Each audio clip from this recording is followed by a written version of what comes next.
জাহান্নামীরা মালিক ফেরেশতাকে আরো 1000 বছর ডাকবেন। আরো 1000 বছর ডাকার পর মালিক ফেরেশতা জবাব দেবেন। এবার মালিককে বলে, ও মালিক, কি ফল দিলা গো? ফল খাওয়ার পর আমাদের গলায় আটকে গিয়েছে, এবার আমার পানির পিপাসা লেগে গিয়েছে, আমাদের পানি দাও, আমাদের পানি দাও, আমাদের পিপাসা নিবারণ করতে হবে। এবার মালিক ফেরেশতা জাহান্নামীদেরকে পানি দিবে। কি পানি জানেননি? জাহান্নামীদেরকে আগুনে জ্বালানোর পর রক্ত আর পুঁজ হয়ে একটা নদী হয়ে গিয়েছে। ওই নদী থেকে আল্লাহর তৈরি জাহান্নামের ফেরেশতারা তাদেরকে পানি দেওয়া হবে, ওই রক্ত আর পুঁজ দেওয়া হবে। জাহান্নামীরা যখন ওই রক্ত আর পুঁজ জাহান্নামীদের কাছে দেওয়া হবে, জাহান্নামীরা যখন ওই পানি পান করবে, পানি পান করার সাথে সাথে মুখ দিয়ে পানি পান করবে, মুখ দিয়ে পানি পান করার সাথে সাথে পেটের যত নারী বুড়ি আছে সব পায়খানার রাস্তা দিয়া বাইর হয়ে যাবে। জুড়ে বলেন না নাউজুবিল্লাহ।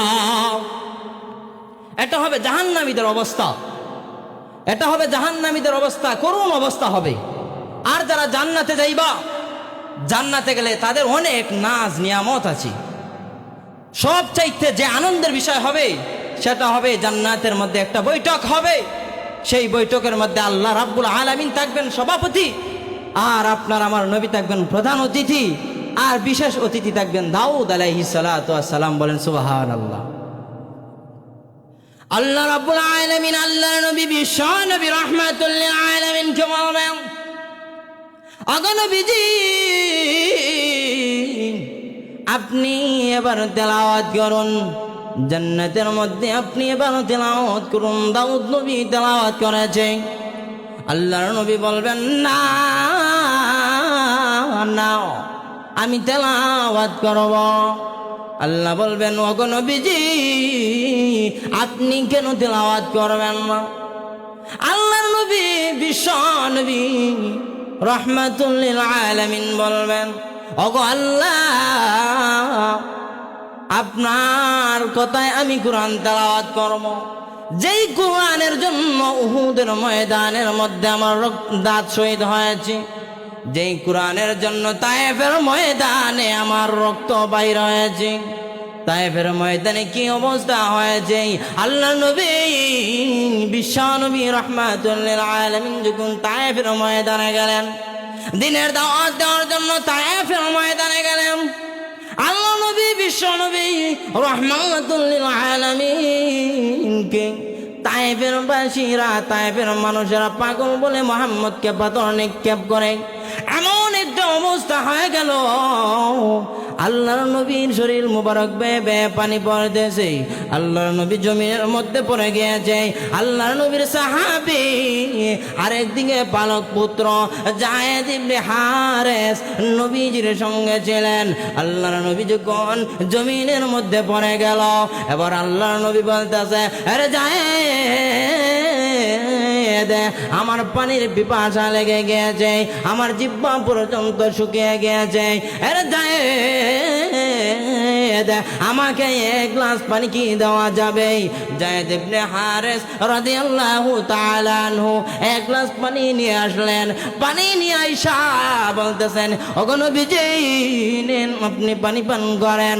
আল্লাহর নবী বলে, ও যায়েদ, না না না, আমার হাতের মধ্যে তো আমি শক্তি পাইতেছি না, আমি দেখলাম হাতের মধ্যে নিয়ে পানি পান করব। সাল্লাল্লাহু আলা সাইয়্যিদিনা ওয়া মাওলানা মুহাম্মদ ওয়া আলা আলিহি ওয়া সাহবিহি ওয়া সাল্লাম। আলহামদুলিল্লাহ,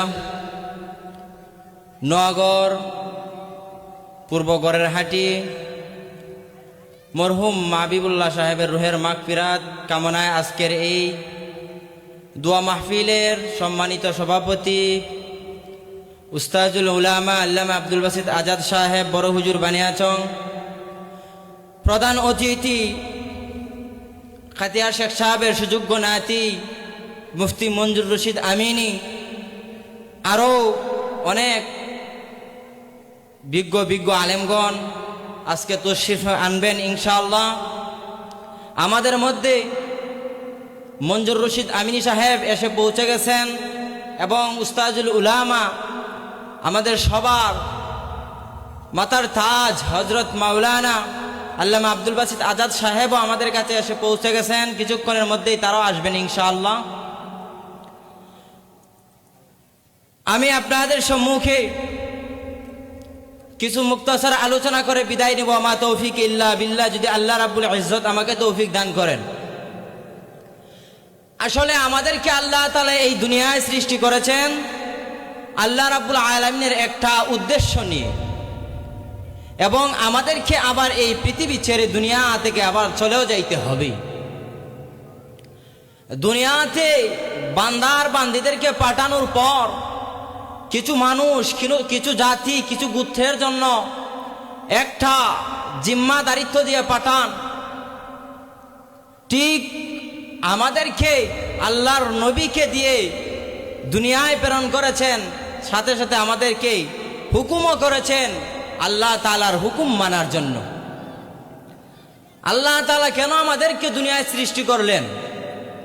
আল্লাহ তাআলার উদ্দেশ্য হচ্ছে দুনিয়াতে আমাদেরকে সৃষ্টি করে আল্লাহ তাআলার ইবাদত করাবেন, এর বিনিময়ে আমাদেরকে জান্নাত দিবেন।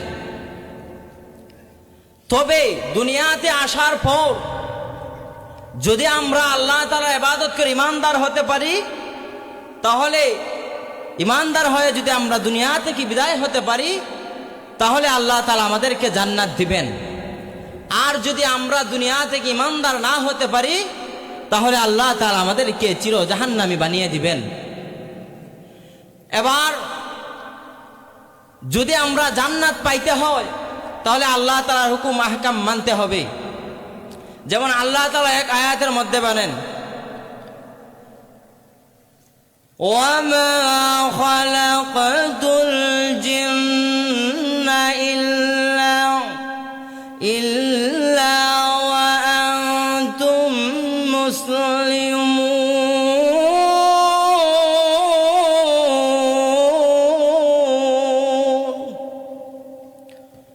আল্লাহ রাব্বুল আলামিন বলেন, আমি মানুষ জাতি এবং জিন জাতিকে প্রেরণ করেছি একমাত্র আমি আল্লাহ তাআলার ইবাদত করার জন্য। এবার আসুন, আমরা আল্লাহ তাআলার ইবাদত করতে হবে। যদি আল্লাহ তাআলার ইবাদত করে আমরা দুনিয়া থেকে বিদায় হতে পারি, তাহলে আল্লাহ তাআলা আমাদেরকে জান্নাত দিবেন। এবার যদি ইমানদার হয়ে মরতে পারি, জান্নাত দিবেন। যদি বেঈমান হয়ে মরি, জাহান্নামে দিবেন। আর জাহান্নামের শাস্তি কেমন হবেন? জাহান্নামের ফেরেশতারা, আল্লাহ রাব্বুল আলামিন জাহান্নামের ফেরেশতাদের বলবেন, তোমরা জাহান্নামের আগুনকে জ্বালাও। এবার জাহান্নামের ফেরেশতারা আগুন জ্বালাবেন। বাইরে আমার লক্ষ্য করুন, জাহান্নামের আগুন আল্লাহ রাব্বুল আলামিন এমন একটা কঠিন একটা অবস্থার মধ্যে রেখেছে। আল্লাহ রাব্বুল আলামিন জাহান্নামের ফেরেশতাদেরকে বলবেন, রে জাহান্নামের ফেরেশতারা, জাহান্নামের আগুনকে তোমরা 1000 বছর জ্বালাও। জাহান্নামের আগুনকে যখন 1000 বছর জ্বালানো হবে, জাহান্নামের ফেরেশতারা বলবে, ওগো আল্লাহ, আমরা জাহান্নামের আগুনকে 1000 বছর জ্বালাইলাম। আল্লাহ রাব্বুল আলামিন জাহান্নামের ফেরেশতাদেরকে বলবেন, আরে জাহান্নামের ফেরেশতারা, তোমরা তো জাহান্নামের আগুনকে 1000 বছর জ্বালাইছো, আগুনের রং কেমন হয়েছে? জাহান্নামের ফেরেশতারা বলবে, ওগো প্রভু, আমরা 1000 বছর জ্বালানোর পর আগুনের রং হয়ে গেছে সাদা। এবার আল্লাহ রাব্বুল আলামিন জাহান্নামের ফেরেশতাদেরকে বলবেন, আরে জাহান্নামের ফেরেশতারা, আরো 1000 বছর জাহান্নামের আগুনকে জ্বালাও। জাহান্নামের ফেরেশতারা আবার 1000 বছর জাহান্নামের আগুনকে জ্বালানো হবে। যখন আরো 1000 বছর জাহান্নামের আগুন জ্বালানো হবে, এবার জাহান্নামের আগুন যখন লাল হয়ে যাবে, আল্লাহ রব্বুল আলামিনকে জাহান্নামের ফেরেশতারা বলে, আরে জাহান্নামের ফেরেশতারা এবার আগুনের রং কেমন হয়েছে? জাহান্নামের ফেরেশতারা বলে, ওগো প্রভু এবার জাহান্নামের রং লাল হয়ে গিয়েছে। আল্লাহ রব্বুল আলামিন বলেন, আরে জাহান্নামের ফেরেশতারা জাহান্নামের আগুনকে আরো 1000 বছর জ্বালাও। যখন বলা হবে আরো 1000 বছর জাহান্নামের আগুনকে জ্বালাও, জাহান্নামের ফেরেশতারা আরো 1000 বছর জাহান্নামের আগুনকে জ্বালানো হবে। যখন আরো 1000 বছর জ্বালানো হবে, জ্বালানোর পর যে আজরাইল জাহান্নামের ফেরেশতারা বলবে, আগো প্রভু আমরা 3000 বছর জাহান্নামের আগুনকে জ্বালাইলাম। আল্লাহ রাব্বুল আলামিন বলেন, আরে জাহান্নামের ফেরেশতারা এবার আগুনের রং কেমন হয়েছে? জাহান্নামের ফেরেশতারা বলে, আগর প্রভু জাহান্নামের আগুন তো কালো হয়ে গিয়েছে, একেবারে কালো হয়ে গিয়েছে। এবার আল্লাহ রাব্বুল আলামিন বলেন, আরে জাহান্নামের ফেরেশতারা এবার ওই জাহান্নামীদেরকে জাহান্নামের আগুনের মধ্যে ফেলা হোক। আল্লাহ রাব্বুল আলামিন যখন হুকুম করবেন, জাহান্নামের ফেরেশতারা ওই সমস্ত বান্দা আর বান্দিকে জাহান্নামের মধ্যে দিবেন যারা দুনিয়াতে আসার পর আল্লাহ তাআলার হুকুম আহকামকে মানে নাই, যারা চির জাহান্নামী হয়ে যাবেন। আল্লাহর ফেরেশতারাও জাহান্নামীদেরকে ওই জাহান্নামের মধ্যে ফেলে দেওয়া হবে। যখন জাহান্নামীদেরকে ওই জাহান্নামের মধ্যে ফেলা হবে, এমন একটা অবস্থা হবে, এমন একটা অবস্থা হবে, শত শত হাজার হাজার বছর জাহান্নামের ফেরেশতাদেরকে ডাকবেন। হঠাৎ করে 1000 বছর ডাকার পর জাহান্নামের ফেরেশতা মালিক ফেরেশতা জবাব দেবেন, কে গো, কে আমাকে ডাকতেছ? জাহান্নামীরা বলবে, ও জাহান্নামের ফেরেশতাও আমাদের তো খিদা লেগে গিয়েছে, আমরা আর সহ্য করতে পারতেছি না, আমাদের আর সহ্য হইতেছে না, আমাদেরকে খাবার দাও, আমাদেরকে খাবার দাও, আমাদের খিদা লেগেছে।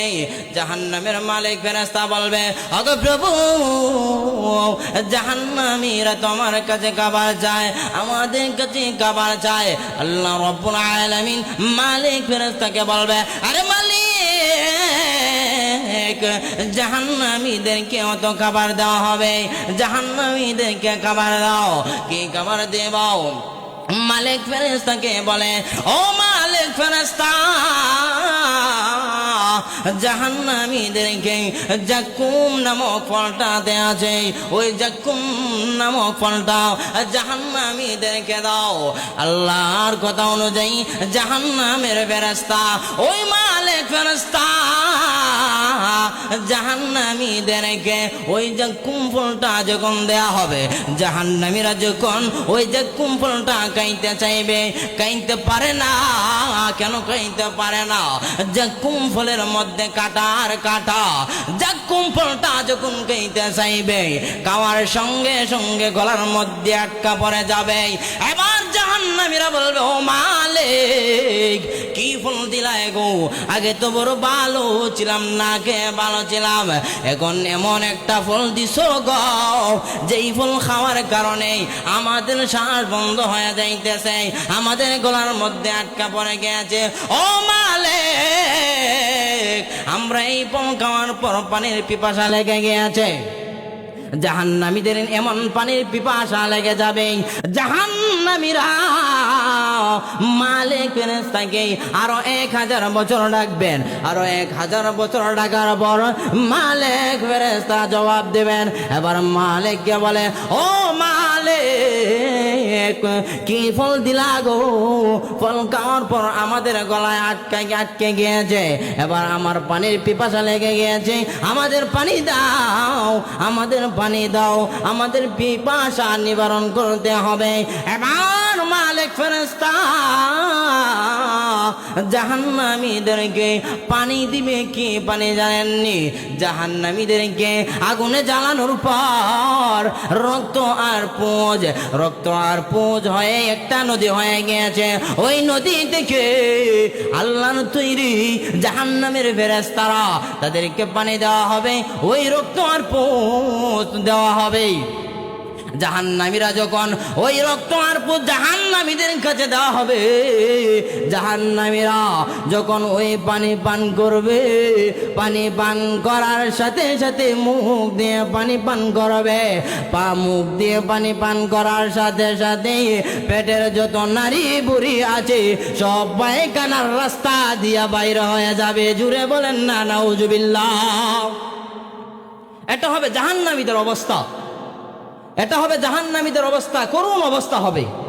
আর যারা জান্নাতে যাইবা, জান্নাতে গেলে তাদের অনেক নাজ নিয়ামত আছে। সব চাইতে যে আনন্দের বিষয় হবে সেটা হবে জান্নাতের মধ্যে একটা বৈঠক হবে। সেই বৈঠকের মধ্যে আল্লাহ রাব্বুল আলামিন থাকবেন সভাপতি, আর আপনার আমার নবী থাকবেন প্রধান অতিথি, আর বিশেষ অতিথি থাকবেন দাউদ আলাইহিস সালাতু ওয়াস সালাম। বলেন সুবহানাল্লাহ। আল্লাহ রাব্বুল আলামিন আল্লাহর নবী বিশ্ব নবী রাহমাতুল লিল আলামিন কে বলবেন, ওগো নবীজি আপনি এবার তেলাওয়াত করুন, জান্নাতের মধ্যে আপনি এবার তেলাওয়াত করুন। দাউদ নবী তেলাওয়াত করেছে। আল্লাহর নবী বলবেন না না আমি তেলাওয়াত করব। আল্লাহ বলবেন ওগো নবীজি আপনি কেন তেলাওয়াত করবেন না? আল্লাহর নবী বিশ্ব নবী রাহমাতুল লিল আলামিন বলবেন, ওগো আল্লাহ আপনার কথায় আমি কোরআন তেলাওয়াত করব। যেই কোরআনের জন্য উহুদের ময়দানের মধ্যে আমার দাঁত শহীদ হয়েছে, যেই কোরআনের জন্য তায়েফের ময়দানে আমার রক্ত বাইর হয়েছে, তায়েফের ময়দানে কি অবস্থা হয়েছে? আল্লাহ নবী বিশ্ব নবী রাহমাতুল লিল আলামিন যখন তায়েফের ময়দানে গেলেন, দিনের দাওয়াত দেওয়ার জন্য তায়েফের ময়দানে গেলেন, আল্লাহ নবী বিশ্ব নবী রাহমাতুল লিল আলামিনকে তায়েফের বাসীরা, তায়েফের মানুষেরা পাগল বলে মুহাম্মদকে পাথর নিক্ষেপ করে। এমন একটা অবস্থা হয়ে গেল, আল্লাহর নবীর শরীর মুবারক বেয়ে বেয়ে পানি পড়তেছে, আল্লাহর নবী জমিনের মধ্যে পড়ে গিয়েছে। আল্লাহর নবীর সাহাবী আরেকদিকে পালক পুত্র যায়েদ ইবনে হারেস নবীজির সঙ্গে ছিলেন। আল্লাহর নবী যখন জমিনের মধ্যে পড়ে গেল, এবার আল্লাহর নবী বলতেছে, আরে যায়েদ আমার পানির পিপাসা লেগে গিয়েছে, আমার জিহ্বা পর্যন্ত শুকিয়ে গিয়েছে, আরে যায়েদ আমাকে এক গ্লাস পানি কি দেওয়া যাবে? যায়েদ ইবনে হারেস রাদিয়াল্লাহু তাআলা আনহু এক গ্লাস পানি নিয়ে আসলেন। পানি নিয়ে আইসা বলতেছেন, ওগো নবীজি নেন আপনি পানি পান করেন। আল্লাহর নবী বলে, ও যায়েদ না না না আমার হাতের মধ্যে তো আমি শক্তি পাইতেছি না, আমি যে গ্লাস হাতের মধ্যে নিয়ে পানি পান করব। ও যায়েদ তুমি আমাকে পানিটা পান করা দাও। যায়েদ ইবনে হারেস রাদিয়াল্লাহু তাআলা আনহু আল্লাহর নবীকে পানিটা পান করায়া দিলেন। এবার আল্লাহর নবী টুট নেড়ে নেড়ে টুট নাড়ায়া নাড়ায় কি জানি বলতেছে। যায়েদ ইবনে হারেস রাদিয়াল্লাহু তাআলা আনহু বলেন, আল্লাহর নবী বিশ্ব নবী রাহমাতুল লিল আলামিন কি জানি টুট নাড়িয়ে নাড়িয়ে বলতেছে। যায়েদ ইবনে হারেস বলতে লাগলো, হয়তো আমাকে কিছু বলতেছে আমি শুনতে পাইতেছি না। আল্লাহর নবীর চাবি, আল্লাহর নবীর পালক পুত্র যায়েদ ইবনে হারেস বলতেছে, আমি কানটা নবীজির মুখের কাছে নিলাম। মুখের কাছে যখন নিলাম, নিয়ে শুনি আল্লাহ নবী বলেন, ওগো আল্লাহ তায়েফবাসীরা বুঝতে পারে নাই আমাকে পাথর নিক্ষেপ করেছে, আমাকে রক্তাক্ত করেছে। ওগো আল্লাহ তায়েববাসীকে তুমি ধ্বংস করিও না, তায়েববাসীর উপর আযাব আর গজব দিও না। যায়েদ ইবনে হারেস রাদিয়াল্লাহু তাআলা আনহু বলেন, আমি শুনতে পাই আল্লাহর নবী তায়েববাসীর জন্য বদুয়া করেন নাই, বরং তাদের জন্য দোয়া করেন। বলেন সুবহানাল্লাহ। কোরআনের জন্য তায়েবের ময়দানে রক্তাক্ত। আল্লাহ রাব্বুল আলামিন বলেন, ওগো নবীজি আপনি তেলাওয়াত করুন। আল্লাহর নবী বলে, ওগো আল্লাহ না না, তেলাওয়াত ততক্ষণ পর্যন্ত আমি করব না, কতক্ষণ পর্যন্ত করবেন না। আল্লাহ বলেন, ওগো নবীজি কোন সময় পর্যন্ত আপনি করবেন না? আল্লাহর নবী বলে, ওগো আল্লাহ আমার যে সমস্ত বান্দা আর বান্দি, আপনার যে সমস্ত বান্দা আর বান্দি, আমার যে সমস্ত উম্মতেরা জাহান্নামের মধ্যে আছে, তাদেরকে জান্নাতের মধ্যে দিয়ে দাও। আমি তাদেরকে নিয়ে একত্রিত ভাবে আমি তেলাওয়াত করব। আল্লাহ রাব্বুল আলামিন জিবরাইল আলাইহিস সালাতু ওয়াস সালামকে বলবেন, ও জিবরাইল যাও রে যাও, জাহান্নামটা দেখে আসো। আমার দুষ্ট কোন উম্মত জাহান্নামের মধ্যে আছে, কার ঈমান আছে, কার যারা পরিমাণ আমল আছে, তাদেরকে জান্নাতের মধ্যে দেওয়া হবে। জিবরাইল এবার জাহান্নামের মধ্যে যাবে। জাহান্নামের মধ্যে গিয়ে দেখে কারো ঈমান নাই, কারো আমল নাই। জিবরাইল আবার আইসা বলেন, ওগো প্রভু আমি জাহান্নাম ভ্রমণ করে আসলাম, কারো তো ঈমান নাই, কারো তো আমল দেখা যায় না। আল্লাহর নবী বলেন, ওগো আল্লাহ আপনি দয়া করে আপনার বান্দা বান্দিকে জান্নাতে দিয়ে দেন। ওগো আল্লাহ আপনি তো বলে যায় 100 ভাগ মায়া, 100 ভাগ মায়া থেকে 1 ভাগ মায়ায় আপনি গোটা পৃথিবীতে বন্টন করে দিয়েছেন, আর 99 ভাগ মায়া আপনার কাছে রেখেছে। ওগো আল্লাহ আপনি দয়া আর মায়া করে আমার উম্মতদেরকে জান্নাতে দিয়ে দাও। যদি জান্নাতে দিয়ে দাও, সমস্ত উম্মতকে নিয়ে আমি তেলাওয়াত করব। এবার আল্লাহ রাব্বুল আলামিন ওই জিবরাইলকে বলবেন, ও জিবরাইল রে যাও রে যাও, যাও সমস্ত নবী পয়গম্বররা জান্নাতের মধ্যে আনন্দিত, কিন্তু আমার দুস্থ আনন্দিত না। আমার দুস্থ আনন্দিত না হওয়া পর্যন্ত আমি আল্লাহও আনন্দিত হব না। এর জন্য আল্লাহর নবীকে বললেন, ওগো নবীজি আপনি এবার তেলাওয়াত করুন। আল্লাহর নবী বলে, না না, যারা জাহান্নামে আছে তাদেরকে জান্নাতে দেওয়া হোক, তারপর আমি তেলাওয়াত করব। আল্লাহ বলবেন, আরে জিবরাইল যাও যাও, আমার গিয়ে তুমি দেখো কার যারা পরিমাণ ঈমান আছে। জিবরাইল আলাইহিস সালাতু ওয়াস সালাম আবার যাবেন, গিয়ে দেখবেন কার যারা পরিমাণ ঈমান আছে, বিন্দু পরিমাণ আমল আছে। যারা দুনিয়াতে একবার সুবহানাল্লাহ বলেছিল, একবার আলহামদুলিল্লাহ বলেছিল, সেই পরিমাণ আমল থাকবে। আল্লাহর নবী বিশ্ব নবী রাহমাতুল লিল আলামিনের আবেদনে জিবরাইল এসে বলবে, প্রভু আমি দেখে আসছি যারা পরিমাণ ঈমান আছে, সুবহানাল্লাহ বলেছে, এই পরিমাণ আমল আছে। আল্লাহ বলবেন, জিবরাইল রে যাও যাও, আমি আমার দুস্তের খাতিরে ওই সমস্ত বান্দার বান্দিকেও জান্নাতি ঘোষণা করে দিলাম। এবার আল্লাহর নবীকে বলবেন, ওগো নবীজি এবং আপনি তেলাওয়াত করুন, আপনার আবদার আমি পূরণ করেছি। এবার আল্লাহর নবী তেলাওয়াত করবেন। কি তেলাওয়াত করবেন? আল্লাহর নবী তেলাওয়াত করবেন, ইয়াসিন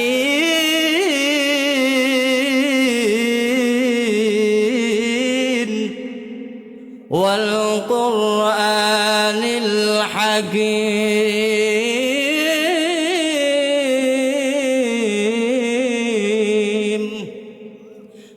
এইভাবে আল্লাহর নবী তেলাওয়াত করতে থাকবেন, জান্নাতের সবাই আনন্দিত হয়ে যাবে, লাফাইতে থাকবে। আল্লাহ রাব্বুল আলামিন জান্নাতবাসীকে বলবে, আরে জান্নাতবাসীরা তোমরা কেন লাফাইতেছ? জান্নাতবাসীরা বলবে, আগো প্রভু, দুনিয়াতে কত কণ্ঠ আমরা শুনেছি, দুনিয়াতে আমরা কত মধুর কণ্ঠে তেলাওয়াত শুনেছি, গান শুনেছি, এত সুন্দর কণ্ঠের তেলাওয়াত কোনোদিন শুনি নাই। এবার আল্লাহ রাব্বুল আলামিন বলেন, ওগো নবীজি, আপনি তো তেলাওয়াত করেছেন, আপনাকে তেলাওয়াত করার সুযোগ দেওয়া হয়েছে, এবার তো আমি তেলাওয়াত করব। আরে জান্নাতীরা, আমি যে কণ্ঠ তাদেরকে দান করলাম, তাদের কণ্ঠ যদি তোমরা শুনে বলো এত সুন্দর, আমি এখন নিজে তাদেরকে কণ্ঠ দান করলাম, আমি এখন তেলাওয়াত করব।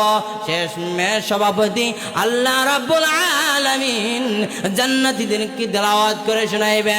কি তেলাওয়াত করবে? আমরা দুনিয়াতে শুনেছি, আমরা যখন তেলাওয়াত করি, আমরা তেলাওয়াত করি আর রহমান, জান্নাতের মধ্যে আল্লাহ রাব্বুল আলামিন আর রহমান বলে তেলাওয়াত করবেন না। আয়াতের মধ্যে আল্লাহ রাব্বুল আলামিন বলেন, ও ঈমানদারগণ, তোমাদেরকে দুনিয়ায় প্রেরণ করেছে আমার ইবাদতের জন্য, আবার যখন তোমরা দুনিয়া থেকে প্রত্যাবর্তন করবা তখন তোমরা ঈমানদার হয়ে মরবা, কাফের মুশরিক হয়ে মরবা না। যদি ঈমানদার হয়ে মরতে পারো তাহলে তোমাদেরকে জান্নাত দেওয়া হবে, আর যদি বেঈমান কাফের হয়ে মরো তাহলে তোমাদেরকে জাহান্নাম দেওয়া হবে। এবার আসুন, আমি আপনাদের সম্মুখে একখানা হাদিস তেলাওয়াত করেছিলাম। আল্লাহ নবী বলেন যে যারা ঈমানদার হবে তাদের মৃত্যুটা এমন সহজ করে নেওয়া হবে, আর তারা হবে দুনিয়াতে যখন কোনো ছাত্র বা ছাত্রী পরীক্ষায় উত্তীর্ণ হয়, উস্তাদগণ তাদেরকে একটা ক্রেস্ট অথবা পুরস্কার দিয়ে তাদেরকে উদ্বুদ্ধ করে না? ঠিক আল্লাহ নবী বলেন যারা ঈমানদার তাদের মৃত্যুটা এইভাবে একটা উপহার স্বরূপ, অর্থাৎ তারা দুনিয়াটা পদত্যাগ করবেন। আল্লাহ রাব্বুল আলামিন বলেন, কুল্লু নাফসিন যায়িকাতুল মাউত, প্রত্যেক প্রাণীর মৃত্যুর স্বাদ গ্রহণ করতে হবে, এই হিসাবে ঈমানদারদেরকেও মরতে হবে। অতএব তাদের মৃত্যুটা হবে আনন্দের সাথে, আর কাফের মুশরিক যারা আছে তাদের মৃত্যুটা হবে কষ্টর সাথে। এবার আনন্দের সাথে কেমনভাবে মৃত্যুটা হবে আমি আপনাদেরকে একটা উদাহরণ দিলে বুঝতে পারবেন। আপনার আমার ঘরে যারা মা বোন আছে তারা দেখবেন ময়দা দিয়ে আটা দিয়ে কাই বলে না, কাই বলে, কাইয়ের মধ্যে একটা চুল যদি পড়ে যায়, ওই চুলটা কাইয়ের মধ্যে যখন তোলা হয়, চুলটা কাইয়ের মধ্যে তখন তোলা হয়, কাই টের পায়? কাই কি কান্না করে? কাই কষ্ট পায়? কথা বলতে হবে, কাই কষ্ট পায়? কষ্ট পায় না। কেন কষ্ট পায় না? কারণ কায়ের তুলনায় চুলটা তার কাছে কিছু না, সে বুঝতেই পারে না আমার ভিতরে যে একটা চুল আছে, সেই চুলটা একজন মানুষ আমার কাছ থেকে তুলতেছে। ঠিক আল্লাহ রাব্বুল আলামিন বলেন ঈমানদারের মৃত্যুটা ঠিক তেমনি ভাবে সহজ করা হবে। বলেন সুবহানাল্লাহ। এর জন্য আমরা ঈমানদার হয়ে মরতে চাই তো ইনশাআল্লাহ, আল্লাহর কাজ করবো তো ইনশাআল্লাহ, আল্লাহর কাজ করতে হবে। যদি আল্লাহর কাজ করি তাহলে আজরাইল আলাইহিস সালাতু ওয়াস সালাম আমাদের সাথে ভালো ব্যবহার করবেন। আর যদি আমরা আল্লাহর কাজ না করি আমাদের সাথে কেমন ব্যবহার করা হবে? আল্লাহর নবী, বিশ্ব নবী রাহমাতুল লিল আলামিন যখন দুনিয়া থেকে বিদায় হয়ে চলে যাবেন, জিবরাইল আলাইহিস সালাতু ওয়াস সালাম আল্লাহ নবীর কাছে আইসা সালাম দিলেন, আসসালামু আলাইকুম ইয়া রাসূলুল্লাহ, ইয়া হাবিবাল্লাহ। ওগো নবীজি, আপনার কাছে আজরাইল আলাইহিস সালাতু ওয়াস সালাম আসতে চায়, আপনি যদি অনুমতি দেন আজরাইল আপনার কাছে আসবেন। আল্লাহর নবী আজরাইল আলাইহিস সালাতু ওয়াস সালামকে অনুমতি দিবেন, ভিতরে প্রবেশ করবেন। আল্লাহর নবী যখন ভিতরে আজরাইল আলাইহিস সালাতু ওয়াস সালাম যখন ভিতরে প্রবেশ করবেন, জিবরাইল আলাইহিস সালাতু ওয়াস সালামকে আল্লাহর নবী বলেন, ওগো জিবরাইল, আমি আজরাইলকে আমার জান নেওয়ার জন্য আমি হুকুম করব, তবে এর আগে আমার একটা একটা শর্ত হলো, এই জমিনের মধ্যে যতদিন আমি ছিলাম আমি তো আমার উম্মতের জিম্মাদার ছিলাম। এখন যদি আজরাইল আমার জানটা কবজ করে নিয়ে চলে যায় তাহলে আমার উম্মতের জিম্মাদার কে হবে? যদি আমার উম্মতের জিম্মাদার কেউ না হয় তাহলে আমি আজরাইলকে অনুমতি দেব না। আর যদি আমার উম্মতের জিম্মাদার হয় তাহলে আমি আজরাইলকে অনুমতি দেব। এবার জিবরাইল আল্লাহর কাছে গিয়ে বলে, ওগো আল্লাহ, আপনার হাবিব তো এই কথা বলেছে। আল্লাহ রাব্বুল আলামিন বলেন, আমি সংক্ষেপে বলতেছি, আল্লাহ রাব্বুল আলামিন বলেন, ও জিবরাইল যাও গিয়ে বলু আমি তার উম্মতের জিম্মাদার হয়ে গেলাম। জুড়ে বলেন সুবহানাল্লাহ। এর জন্য আল্লাহর নবী সর্ব অবস্থায় উম্মতের ফিকির করতেন, যেন উম্মত জাহান্নামে না যায়, যেন একটা উম্মত গুমরা না হয়, যেন আমার উম্মত জাহান্নামে যায়। সেই প্রচেষ্টা ছিল আল্লাহর নবীর। অথচ আমরা আল্লাহর নবীর দিনকে আঁকড়ে ধরতে চাই না। ও নগরবাসীরা তোমরা শোনো, যদি আল্লাহর নবীর দিনকে আঁকড়ে না ধরো, কিয়ামতের ময়দানে আল্লাহ তাআলার নবীর সুপারিশ পাইবেন না। আর যদি আল্লাহর নবীর সুপারিশ না পাই আমরা, আমাদের অবস্থা কি হবে জানেন? জাহান্নাম ছাড়া কোনো উপায় থাকবে না, জাহান্নাম ছাড়া কোনো উপায় থাকবে না। আর যদি আল্লাহর নবীর সুপারিশ আমরা পেয়ে যাই তাহলে আমাদেরকে কেউ আটকাতে পারবে না, আমরা জান্নাতে হয়ে যাব। এর জন্য আমরা পারবো তো ইনশাআল্লাহ। এর জন্য আল্লাহর নবী সর্ব অবস্থায় উম্মতের ফিকির করতেন। আল্লাহ নবী কেমন একটা মুজাজা দিয়েছিল। আল্লাহ নবীর মুজাজা এমন মুজাজা, যেই মুজাজা অন্য কোন নবী রাসূলকে দেওয়া হয় নাই। কিন্তু অন্য নবী রাসূলকে যেই মুজাজা দেওয়া হয়েছিল আল্লাহর নবীকে তা দেওয়া হয়েছিল, কিন্তু আল্লাহর নবীকে যে মুজাজা দেওয়া হয়েছিল সেই মুজাজা অন্য কোনো নবীকে দেওয়া হয় নাই। এর জন্য কবির ভাষায় আল্লামা শেখ সাদি রহমতুল্লাহি আলাইহি বলেন, হুসনে ইউসুফ দমে ঈসা, হুসনে ইউসুফ দমে ঈসা ইয়াদ বাইজা দারি, হুসনে ইউসুফ দমে ঈসা ইয়াদ বাইজা দারি, আছে কুবা হামাদারান্দ তু তনহাদারি, আছে কুবা হামাদারান্দ তু তনহাদারি। আমি এখানে আমার সংক্ষিপ্ত বক্তব্য শেষ করলাম। ওয়া আখিরু দাওয়ানা আলহামদুলিল্লাহি রাব্বিল আলামিন। আমরা দেখতে পারছি